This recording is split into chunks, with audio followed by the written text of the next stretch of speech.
Et très précisément, je vais quand même citer votre titre officiel, délégué interministériel à la prévention et à la lutte contre la pauvreté. Bonjour Olivier Noblecourt. Bonjour. On peut dire que vous êtes le monsieur pauvreté du gouvernement ?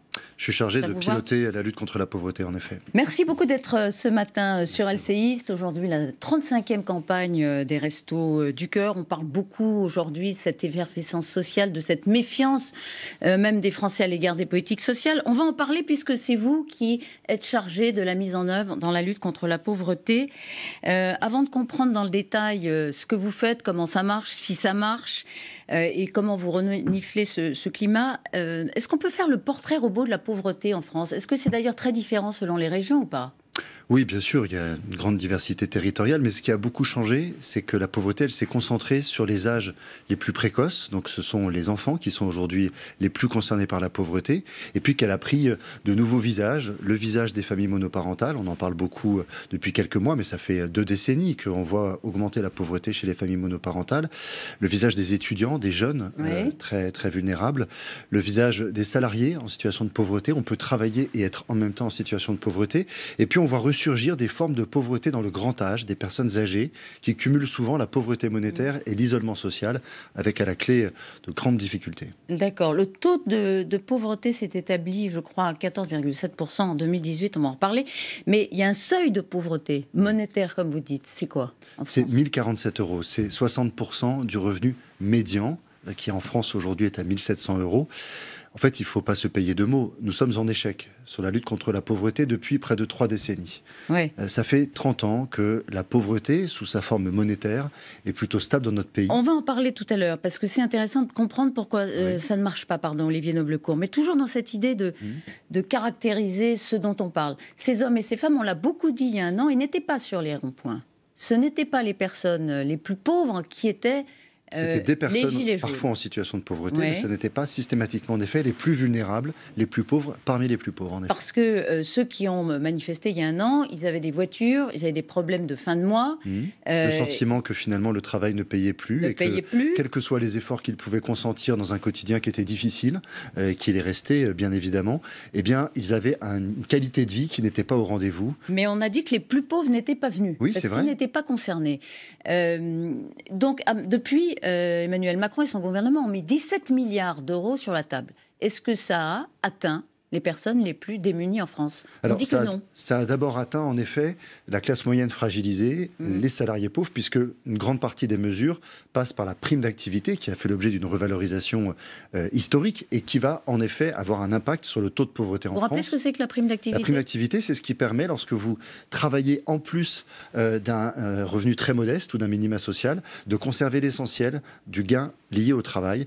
Et donc, c'est un bonus qui a été porté jusqu'à 100 € au niveau du SMIC, pour ceux qui ont à la fois un travail et des ressources très limitées. D'accord. Donc, dans les 17 milliards, il y avait une baisse de l'impôt sur le revenu, ça ne touche pas les plus pauvres. Il y avait, par exemple, la défiscalisation des heures sub, désocialisation, ça ne touche pas les plus pauvres, parce que beaucoup sont chômeurs, les plus pauvres. Mais en revanche, la prime d'activité qui est augmentée, ça, c'est une partie des 7 milliards qui les a... Des personnes en situation de pauvreté. Il faut être juste et rappeler la revalorisation de l'allocation adulte handicapé, la revalorisation du minimum vieillesse. Et puis, peut-être le plus important, c'est qu'il y a une stratégie de prévention et de lutte contre la pauvreté qui compte pour près de 9 milliards d'euros et qui investit massivement sur les formes de pauvreté qu'on a aujourd'hui, qui ne sont pas que monétaires, et notamment les grands besoins d'accompagnement humain des plus vulnérables. Ce qu'on a 9 milliards d'euros. Oui. Oui, 8,8 milliards pour être précis.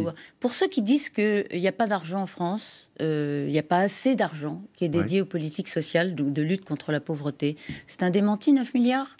C'est beaucoup d'argent, c'est un pognon de dingue. En fait, il faut sortir un petit peu de ces caricatures. Qu'est-ce qui s'est passé depuis, en particulier, la crise de 2008? La dépense d'allocation, les aides monétaires aux plus vulnérables ont explosé. Elles ont augmenté, s'agissant du RSA, de 80% depuis 2008. Mais dans le même temps, les dépenses d'accompagnement des plus fragiles, les dépenses de prévention, les dépenses d'accompagnement vers l'emploi ont baissé de 40%. Et donc, nous avons déshumanisé la relation aux plus vulnérables. Et donc, nous avons d'une certaine manière invalidé toutes les politiques sociales d'accompagnement sur le territoire, sur le terrain, qui permettaient en effet de créer des réponses à la vie quotidienne des plus fragiles. Ça a rendu inefficace les 9 milliards. C'est D'une en certaine effet, façon, si on caricature, la limite dans laquelle nous sommes, c'est qu'on peut continuer à augmenter sans cesse la dépense d'allocation si nous n'investissons pas sur l'accompagnement des personnes et sur l'accompagnement de leur projet de vie. Évidemment, nous resterons en situation d'échec. C'est le pari que nous faisons dans la stratégie de lutte contre la pauvreté. Pour revenir sur une phrase qui a beaucoup frappé les Français quand même, qui a marqué le quinquennat, quand Emmanuel Macron disait il y a un pognon de dingue, il est inefficace, il n'avait pas tort, pour ne pas dire qu'il avait raison.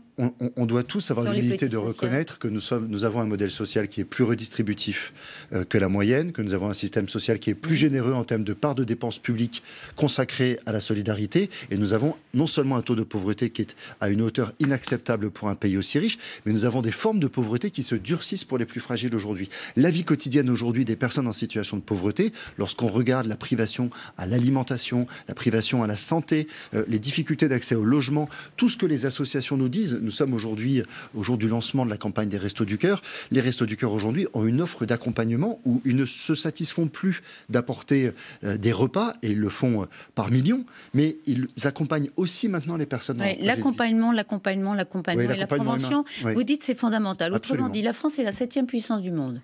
La France dédie 9 milliards à la lutte contre la pauvreté. La France a des amortisseurs sociaux que certains pays n'ont pas. La France a même des indices économiques aujourd'hui qui ne sont pas si mauvais. Le chômage baisse un peu, par exemple.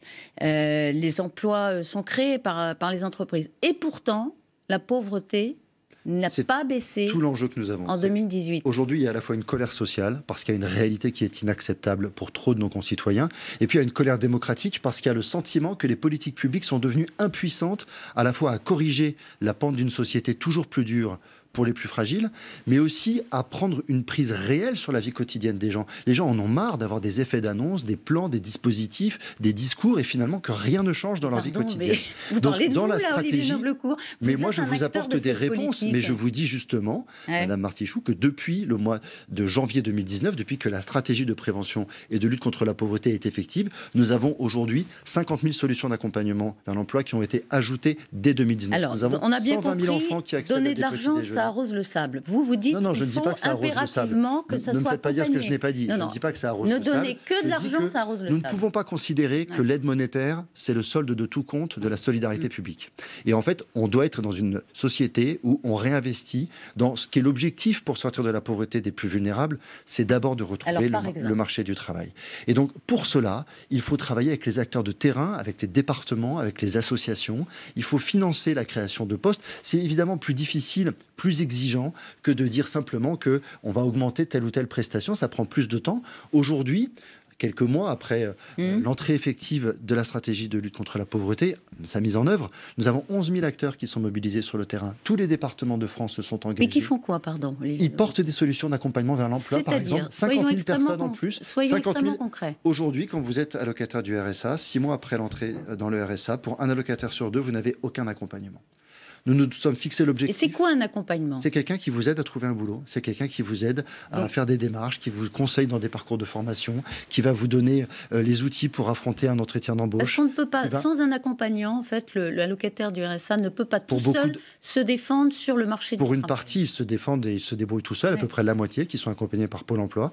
Mais sur près de 2 millions d'allocataires du RSA, vous en avez 1 million qui sont en plus grande difficulté sociale, qui ont besoin d'accompagnement et qui aujourd'hui se sentent abandonnés. Ce sont eux les plus fragiles. Et ce qu'ils nous disent le plus souvent, c'est que la société, d'une certaine manière, a décidé à leur place qu'ils étaient inemployables, qu'ils pouvaient rester sans être accompagnés, à survivre avec des allocations qui ne permettent à peine de survivre. Ils sont abandonnés. J'entendais Ségolène Royal récemment qui disait on a abandonné les Français. C'est un peu en tout cas, il y a eu une responsabilité collective. Ce n'est pas que l'État, ce ne sont pas que les collectivités locales, mais en effet, nous avons désinvesti les politiques d'accompagnement humain des plus fragiles. On a désinvesti aussi les politiques de prévention, parce qu'aujourd'hui, nous sommes un pays où la pauvreté se reproduit de génération en génération. Et donc, très difficile de sortir de la pauvreté quand on est issu d'une famille. Oui, il faut 6 générations. 6 générations ce que disent aujourd'hui les études scientifiques. Une mesure très concrète qui vient d'entrer en vigueur, les enfants les plus vulnérables vont avoir le même accès aux crèches que les autres enfants de notre pays. C'est fondamental pour compenser, par exemple, l'écart de compétences langagières à l'entrée en maternelle. Dès 3 ans, vous avez des écarts de compétences de langage en fonction de l'origine sociale qui, malheureusement, sont très prescriptives sur le destin des personnes. Voilà des mesures très concrètes. Les petits déjeuners à l'école, c'est pas un gadget. C'est 14% d'enfants en éducation prioritaire qui viennent le matin le ventre vide et qui ont plus de mal à apprendre. Nous construisons des solutions. Et ça, c'est de la réparation, Olivier Noblecourt. Non, c'est indispensable. Non, c'est de la prévention parce que c'est ce qui permet à ces enfants de mieux apprendre.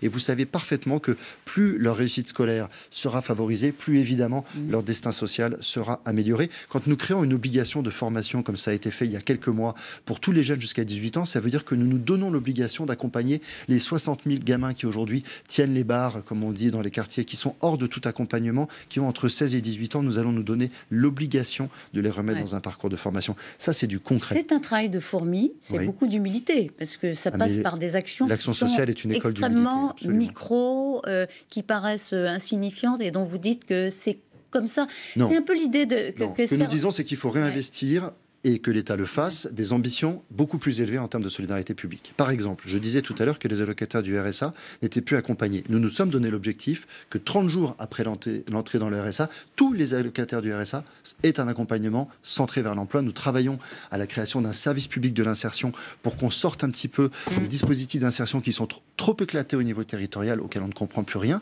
Et nous créons aussi, par la concertation qui est actuellement à l'œuvre, un revenu universel d'activité pour favoriser l'accès aux droits des plus vulnérables, parce qu'il y a ce paradoxe, c'est qu'en même temps que nous avons augmenté la dépense d'allocation, nous avons un système qui s'est complexifié, et cette complexité, elle est à la fois attentatoire à l'effectivité des droits, mais aussi à la confiance dans le modèle social.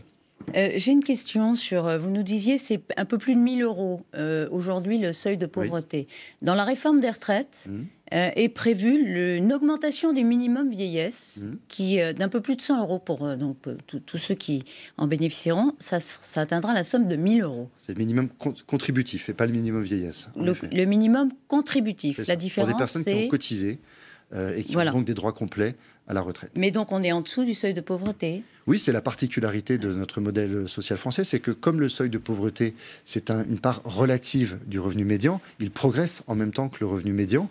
Donc aujourd'hui, en effet, vous avez l'essentiel des minima sociaux, la totalité même, qui sont légèrement ou très en dessous, s'agissant du RSA, du seuil de pauvreté. 1 000 euros. Oui. Seuil de pauvreté, enfin pas seuil de pauvreté, avec des réalités très différentes selon les territoires, évidemment, parce qu'avec 1 000 euros par mois, vous n'avez pas les mêmes conditions de vie ou de survie, devrais-je dire, dans des grandes agglomérations où le logement est très cher ou dans des territoires où le logement est beaucoup moins cher. Yves Verrier, le patron de Force ouvrière que vous connaissez, déclarait il y a quelques jours, avec notre système actuel de retraite, le taux de pauvreté des retraités français est le plus faible en Europe. Le plus faible en Europe. Son sous-entendu, vous le comprenez, c'est si on touche au système, on va amoindrir cet avantage français, qui est qu'effectivement, quand on est à la retraite en France, on est moins pauvre. Non, il n'y a aucune raison de penser que par principe, il serait dans le reste de l'Europe. Non, il n'y a aucune raison de penser que par principe, il serait amoindri.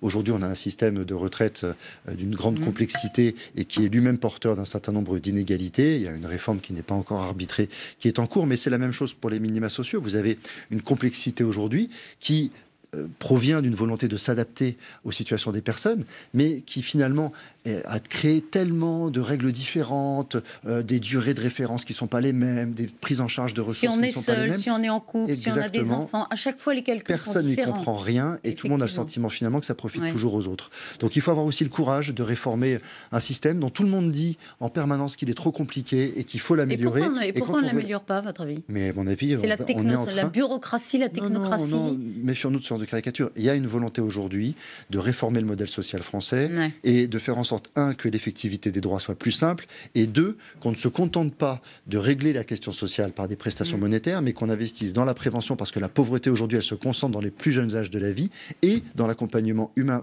et vers l'emploi, parce que les gens nous disent, les plus pauvres, que ce qui est finalement insupportable, c'est le sentiment de dépossession des choix qui gouvernent leur vie. Ils ont le sentiment que d'autres décident à leur place en permanence, qu'ils sont infantilisés et que finalement on les met dans des cases, qu'on leur dit prends l'argent et laisse-nous tranquilles. Et en fait, ce qu'ils souhaitent eux, c'est s'épanouir par l'autonomie, par le travail, bien évidemment, et donc être accompagnés, bien sûr. D'où l'enjeu d'un plan de formation massif, 15 milliards d'euros, d'où l'enjeu d'un plan d'accompagnement humain. J'insiste sur ce mot, qui est la stratégie de prévention et de lutte contre la pauvreté, près de 9 milliards, dont l'essentiel sont des crédits pour investir dans cet accompagnement humain. Il y a un sondage via Voice aujourd'hui pour Libération qui dresse un tableau assez sombre de l'humeur des Français.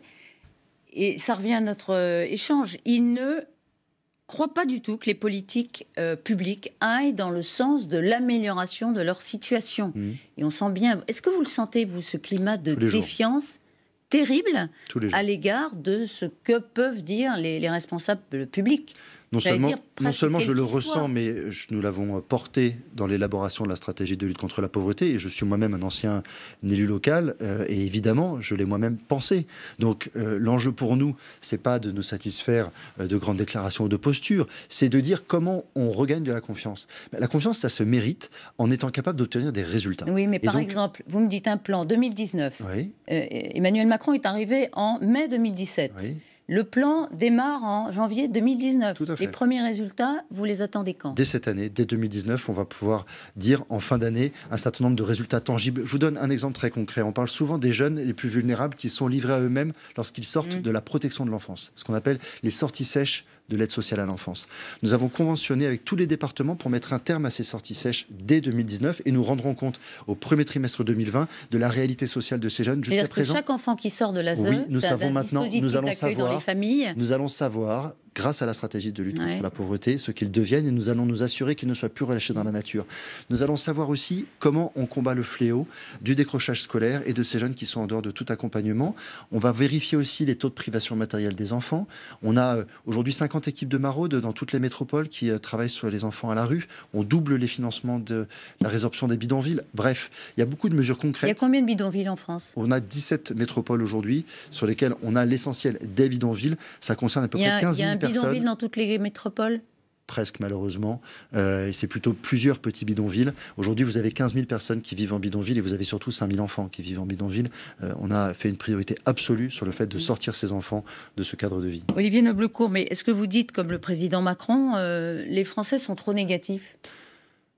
L'enjeu, c'est pas de porter un jugement sur l'état d'esprit des Français. Moi, ça n'est pas mon rôle. Est-ce que c'est habile, d'ailleurs, d'intimer un peu...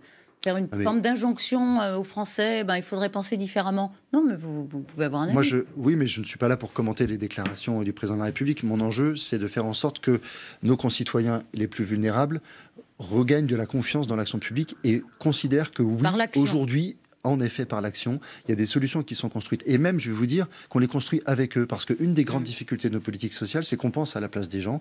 Parmi les grandes réformes que porte la stratégie de lutte contre la pauvreté, il y a le fait de co-construire avec les personnes. Et je vous donne un dernier exemple. Le Conseil national de lutte contre l'exclusion, qui pilote au niveau national la lutte contre la pauvreté, est réformé en ce moment et il va comporter 50% de personnes en situation de pauvreté. Si on a pris en note toutes les actions que vous nous avez égrenées pendant une petite vingtaine de minutes, il y en a pas mal. On attend les résultats. Olivier Noblecourt, est-ce que Grenoble est une ville exemplaire en termes de lutte contre la pauvreté? Elle a une histoire qui... Mais aujourd'hui, est-ce qu'elle est exemplaire? Elle l'est moins aujourd'hui qu'elle l'a pu l'être par le passé. Je dis ça parce que vous avez été conseiller municipal il y a très longtemps... à Grenoble, vous ne l'êtes plus, vous avez quitté le Parti Socialiste, vous n'êtes pas à En Marche, mais les municipales à Grenoble, ça vous intéresse, disons. Moi, je ne peux pas être désintéressé de ce qui se passe dans ma ville. Je l'ai servi pendant 20 ans. J'en ai été en effet élu en charge de l'action sociale. J'y vis dans un quartier populaire. Et donc, bien évidemment, je serai engagé sous une forme ou sous une autre. Parce que Éric Piolle n'est pas un acteur social suffisant pour vous. Enfin, il y a aujourd'hui à gauche une grande déception sur la politique sociale qui est menée aujourd'hui à Grenoble. Il y a en effet des pans entiers de l'action sociale municipale qui ont été fragilisés. Et donc, il y a aujourd'hui un sentiment d'abandon d'un grand nombre d'acteurs du champ social et des quartiers populaires. Votre état d'esprit, c'est que vous pourriez y aller contre lui? Mon état d'esprit, c'est que, en tout état de cause, je ne serai pas défaillant si il faut se mobiliser pour que Grenoble retrouve ce qu'a été sa belle histoire, qui est une histoire de développement social et de solidarité. Voilà, Olivier Noblecourt, candidat potentiel, pas encore déclaré. La décision n'est pas prise encore, elle sera collective, comme toujours en politique. L'élection municipale de Grenoble contre le maire sortant. Europe Écologie Les Verts, Éric Piolle. Merci d'avoir été avec nous pour nous détailler la politique de lutte contre la pauvreté en France, dont on a compris qu'elle produira des résultats. Un peu de patience. Oui, et surtout beaucoup d'action. Et beaucoup d'action en attendant. À vous, Pascal.